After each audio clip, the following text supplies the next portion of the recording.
안녕하세요. 워싱턴 블로 TV의 워싱턴 블로입니다. 오늘은 지난 1월 6일 워싱턴 국회의사당에서 일어난 사건 이후에 트럼프 대통령의 국민에 대한 심정 발표와 국회 하원의장인 낸시 펠로시의 트럼프 대통령에 대한 적개심의 모습과 공화당 상원 의원이면서 대통령을 배신하는 그 배신의 모습을 여러분에게 보여드리려고 제 방송을 만들었습니다. 이 방송을 보시면서 여러분들의 냉정한 판단과 또 미국을 사랑하는 그 국민의 모습을 한번 그려보기를 바랍니다. 그리고 하루속히 평화스러운 예전의 미국으로 돌아가길 바라며 또 부정과 모든 부패가 사라지는 깨끗한 미국이 되기를 진정으로 소원합니다. 그래서 이 방송을 만들었고 또 끝까지 시청을 바라며 또 시청을 잘 보셨다면 추천과 구독까지도 부탁합니다. 감사합니다. I would like to begin by addressing the heinous attack on the United States Capitol. Like all Americans, I am outraged by the violence, lawlessness, and mayhem. I immediately deployed the National Guard and federal law enforcement to secure the building and expel the intruders. America is and must always be a nation of law and order. The demonstrators who infiltrated the Capitol have defiled the seat of American democracy. To those who engaged in the acts of violence and destruction, you do not represent our country. And to those who broke the law, you will pay. We have just been through an intense election and emotions are high.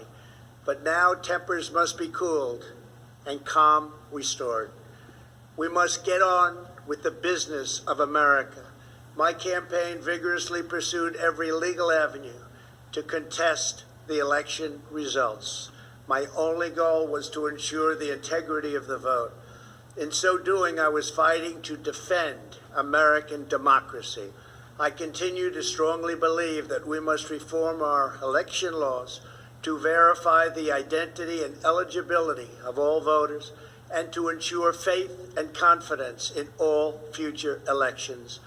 Now Congress has certified the results. A new administration will be inaugurated on January 20th. My focus now turns to ensuring a smooth, orderly, and seamless transition of power. This moment calls for healing and reconciliation.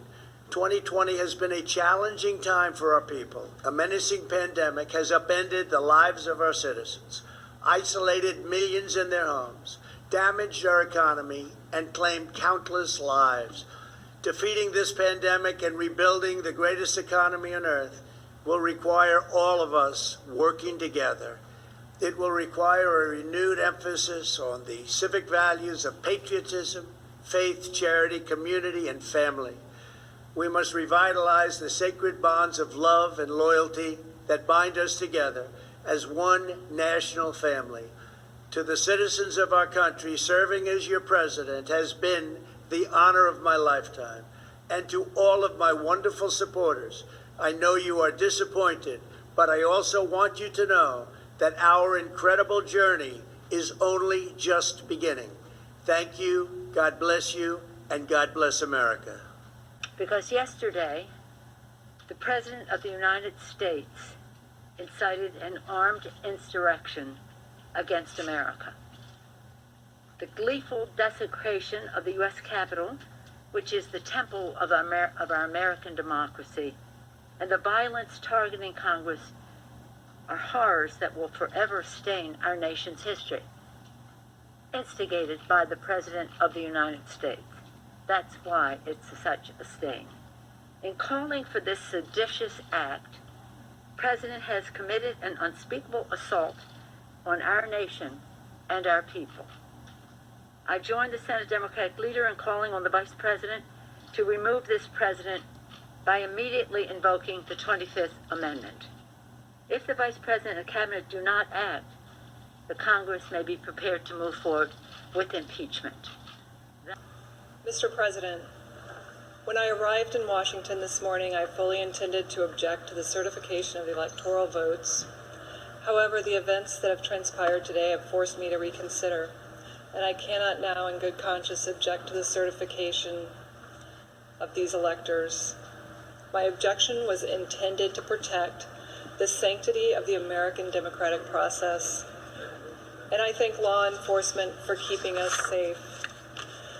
I believe that there were last-minute changes to the November 2020 election process and serious irregularities that resulted in too many Americans losing confidence not only in the integrity of our elections, but in the power of the ballot as a tool of democracy. Too many Americans are frustrated at what they see as an unfair system. Nevertheless, there is no excuse for the events that took place in these chambers today, and I pray that America